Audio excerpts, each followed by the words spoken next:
सिन्दूरारुणविग्रहां त्रिनयनां माणिक्यमौलिस्फुरत्तारानायकशैखरां स्मितमुखीम् आपीनवक्षोरुहां पाणिभ्याम् अलिपूर्णरत्नचषकं रक्तोत्पलं बिभ्रतीं सौम्यां रत्नघटस्थरक्तचरणां ध्यायेत् परामंबिकां। हरिः ओं। పరమేశ్వర స్వరూపైన సభకి నమస్కారం. ఒక్కొక్కసారి మన సంకల్పంతో సభలు జరుగుతాయి, ఒక్కొక్కసారి పరదేవత యొక్క శాసనం మేరకు సభలు జరుగుతాయి. రెండవ వర్గానికి చెందినటువంటి సభ ఇది. ఒక విషయం మీద మాట్లాడాలి అని సంకల్పం చేస్తే అమ్మవారు కాదు ఈ విషయం మీద సభ జరగాలి అని నిర్ణయం చేసి చేయించుకుంటున్నటువంటి సభ శ్రీ కామాక్షి వైభవము. కామాక్షి పరదేవతని ప్రత్యేకించి వసంత నవరాత్రులలో ఆరాధించి తీరాలి. ఎందుకని అంటే శాస్త్రం 2 నవరాత్రులు విధించింది.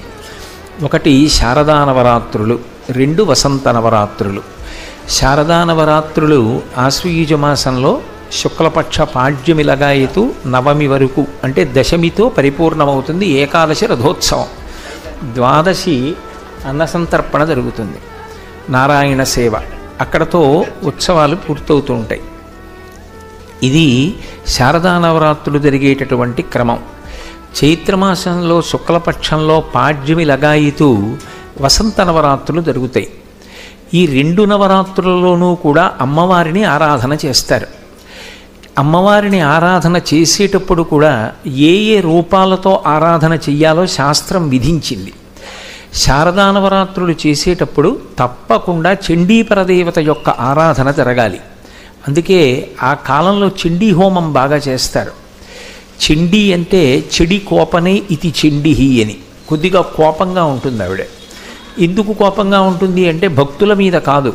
అమ్మ పిల్లవాడు తప్పు చేసినప్పుడు కోపంగా ఉంటుంది, కానీ అమ్మ కోపంలో పిల్లల యొక్క సముద్ధరణ కోరుకోవడం ఎంత సహజంగా ఉంటుందో అమ్మవారు అధర్మం పట్ల ఆగ్రహించి ఉండడం అంత స్వాభావికంగా ఉంటుంది. అందుకే ఆవిడ్ని నమ్ముకున్న వాళ్ళకి వచ్చేటటువంటి సమస్య ఏమీ ఉండదు. పైగా శారదా నవరాత్రుల కాలంలో యమధర్మరాజు గారి యొక్క ఒక దంస్ట్ర అంటే ఒక కోర బయటికి వస్తుంది. వసంత నవరాత్రులలో 2వ కోర బయటికి వస్తుంది. ఇలా వచ్చిన కారణం చేత అకస్మాత్తుగా ప్రమాదాలు జరిగి విశేషమైనటువంటి రీతిలో జనక్షయం జరుగుతూ ఉంటుంది. నిజంగా ప్రమాదం జరిగితే ఏదో ఒకరో ఇద్దరో దెబ్బతినవలసినటువంటి వాళ్ళు కొన్ని 100 మంది వెళ్ళిపోతూ ఉంటారు. అది శారదా నవరాత్రులకి వసంత నవరాత్రులకి కాలంలో ఉండేటటువంటి ఒక ఉగ్రతతో కూడుకున్నటువంటి లక్షణం. అది దేవీ భాగవతంలో వ్యాస భగవానుడు చెప్పినటువంటి మాట. ద్వావృతు యమదంస్ట్రాఖ్యే నూనం సర్వజనేషు వైహి అన్నాడైన. యమధర్మరాజు గారి యొక్క 2 కోరలలో ఒక కోర శారదా నవరాత్రులలో బయటికి వస్తే ఒక కోర వసంత నవరాత్రులలో బయటికి వస్తుంది. ఆ సమయంలో జనక్షయం అవుతుంది, ప్రమాదాలు జరుగుతాయి.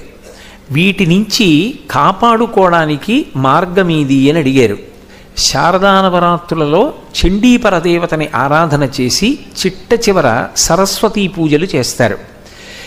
ఈ వసంత నవరాత్రులలో అమ్మవారి యొక్క సాత్విక స్వరూపారాధనం జరగాలి. అంటే చక్కగా అమ్మవారి లలితా సహస్రనామ స్తోత్ర పారాయణము, కామాక్షి పరదేవతకి సంబంధించినటువంటి వైభవాన్ని చెప్పుకోవడము, లలితా సహస్రనామ స్తోత్రంలో ఉండేటటువంటి నామాల గురించి వ్యాఖ్యానం చేయడము, అమ్మవారికి కుంకుమార్చనలు చెయ్యడము, ఇటువంటి సాత్వికమైనటువంటి ఆరాధనలు. అంటే పెద్ద పెద్ద హోమాలు యజ్ఞాలు యాగాలు చెయ్యకపోయినా నామావళిని చదువుకోవడం, అమ్మవారిని కుంకుమతో చైతన్య కుసుమాలతో ఆరాధించడం, అమ్మవారికి సంబంధించినటువంటి విషయం మీద ప్రవచనం చెయ్యడం వినడం, ఇటువంటివన్నీ కూడా పరదేవత యొక్క అనుగ్రహం చేత సమాజ రక్షణకు వ్యక్తి రక్షణకు కూడా దోహదపడతాయి అని శాస్త్రవాక్కు.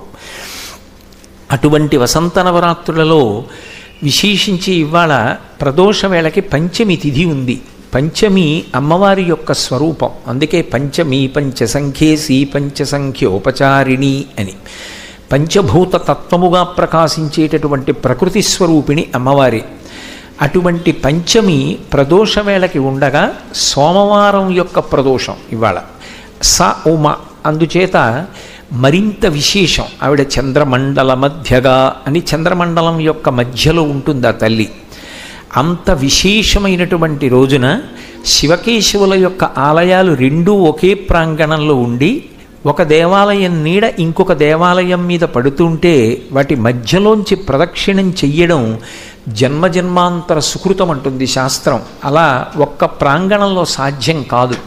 అది ఒక్క ఈ విశాఖపట్టణం కొమ్మాదిలోనే అష్టలక్ష్మి దేవాలయంగా ఇక్కడ శ్రీ మహావిష్ణువు విరాజమానుడై ఉంటే పక్కన స్ఫటికలింగంగా పరమేశ్వరుడు సర్వమంగళాదేవతతో కలిసి ఉన్నాడు.